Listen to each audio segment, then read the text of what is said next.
everybody likes to play a final, wants to play a final. That's why one of the reasons why we go out of bed every morning and come here to train, because you want to win trophies, and this is a chance to win a trophy. So we're looking forward to that, and our league position is of course also a reason for us to keep on going. I've said it before, if you have to leave the tournament, I prefer to go out in the manner we did against Paris Saint-Germain than in the manner we did it against Plymouth.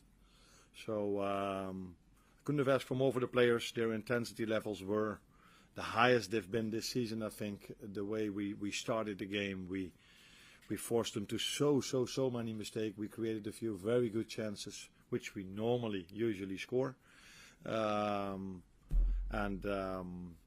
Yeah, I also liked the game because it was pure football what it was about. So I've seen so many games recently and during my life where it's all about time delaying and dives and pretending to be injured and then continue. This was two teams wanted to go all in, attacking wise and pressing wise, without anything to add, just pure football. And again, big compliment for Paris Saint-Germain that they were able to beat such a strong Liverpool team. Some of the players looked physically tired on Tuesday later on in the game. Have you got any worries over the physicality of it all? But the Liverpool players have gone through lots of extra times in these finals before as well, so you've got no worries about that if it does go into extra time or something? I think it's in the end quite normal that the players are tired in extra time, especially if the 90 minutes were so intense. So and you don't get the reward for that. But I think I made 5 changes, so 5 of the 11 that were on the pitch, and you can exclude the goalkeeper, so 5 out of 10 could never be tired. So I don't think that was the reason why Paris Saint-Germain was better in the last half hour than in the first 90. That had, in my opinion, nothing to do with us being tired. But the players are able. There are 4 days in between to play Sunday again, definitely.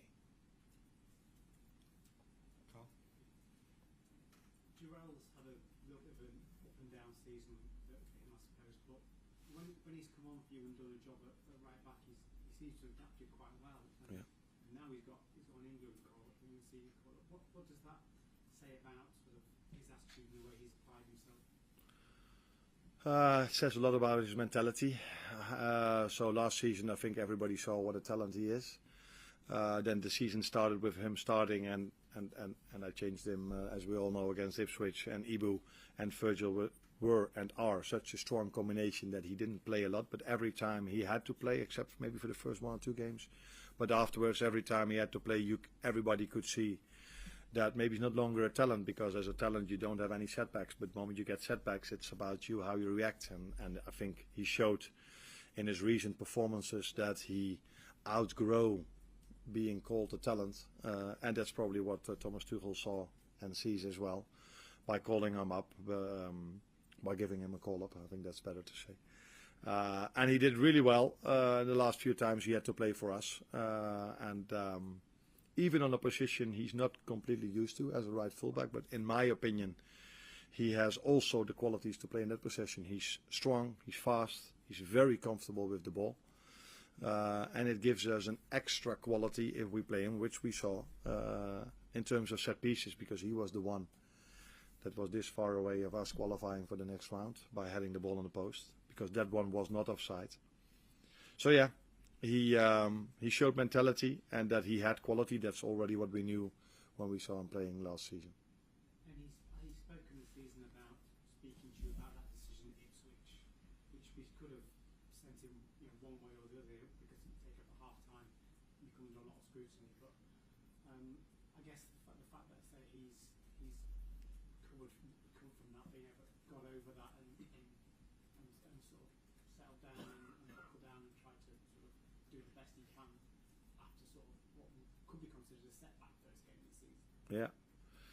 Although if being substituted at half time is a setback, then almost every player has more than a few setbacks during his career. I think it was more that people were a bit like, ooh, the way what I said after the game, that people were not used to maybe a manager or me being so clear about what I saw and what I did.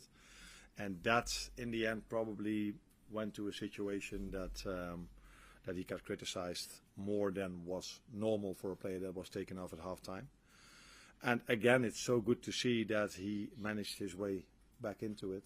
And now, already before the winter break, he already had a few good moments as well. And every time we now need him, he does really well. So I think mentality-wise, it might have been a good or a big moment for him, that Ipswich game, because now he experienced that people were not only positive about him like last season, although he made 1 or 2 mistakes back then as well.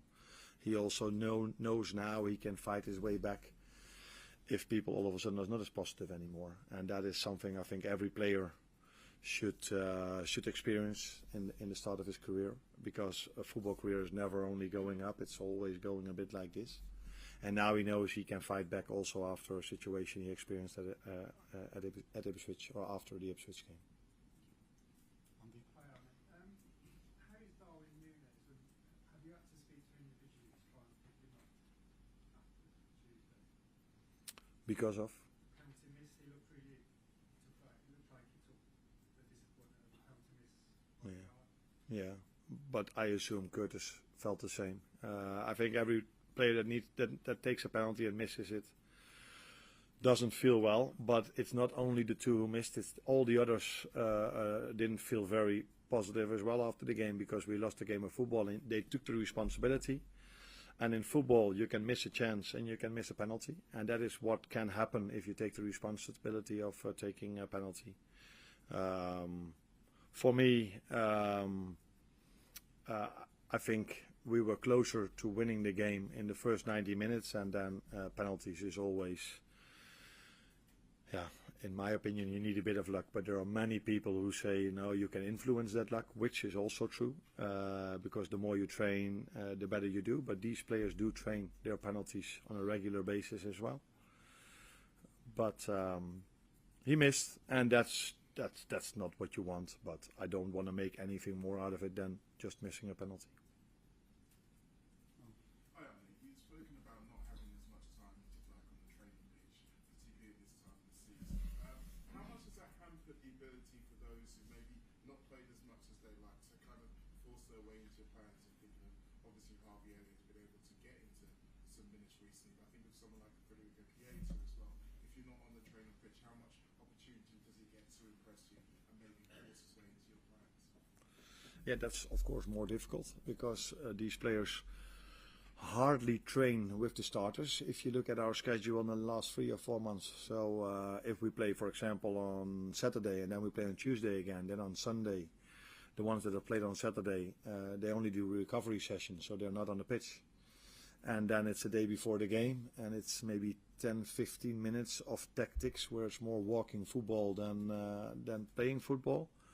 So there's hardly ever a moment where they can compete with each other. But the day after the game, I'm always outside. My assistants and managers have great exercises, and the players always show themselves in these moments. So those are moments to show where you are, if you've improved, yes or no, and if you come closer to the players that are starting, and of course when they come in. But I agree with you that for the ones that don't start, it's not an ideal world that we have so many games, and that's completely true. Yeah. We play Newcastle tomorrow in 2 days. People know? Yeah. Okay. Just on that, I mean, there's been a lot of talk going into the final. Newcastle haven't won a domestic trophy for 70 years, and this perception is a bigger game for them than it is for Liverpool. But I take it you wouldn't go along with that. No, I don't go along with that. No, a final in this country is always special because of the fact there are so many strong teams in this country, in this league. So if you reach a final, it's always a big moment for them, but definitely also for us. Because in the end, although we've got 2 cup games in this country, but you can never take a final for granted, and it's not like this. For Liverpool it happened last season, but we don't play every single season, every final. So it is special for them, but definitely also for us. Just in terms of Newcastle, they've lost their left side, Lewis Hall and Hope, and you've obviously lost Trent Alexander-Arnold. How do you think that will affect the balance of the game potentially? I said it 1 or 2 days ago in an interview as well. I think in this part of the season, especially in England, it's almost impossible to have all your players fit. And I think both teams have maybe 2, 3 or 4 players that are not that cannot play, and that's almost a privilege because so many teams have had during the season more than 2 or 3 injuries. 2 or 3 injuries is probably the minimum you can expect in a league like this after 4 months of non-stop football. So it's a big compliment to the staff of Newcastle and our staff that so many players are available. And yes, Trent is a very important player for us, and yes, Anthony Gordon is a very important player for them. But the good thing for both managers is that there are still a lot of quality players available for both managers. Quick break out next door. You're welcome.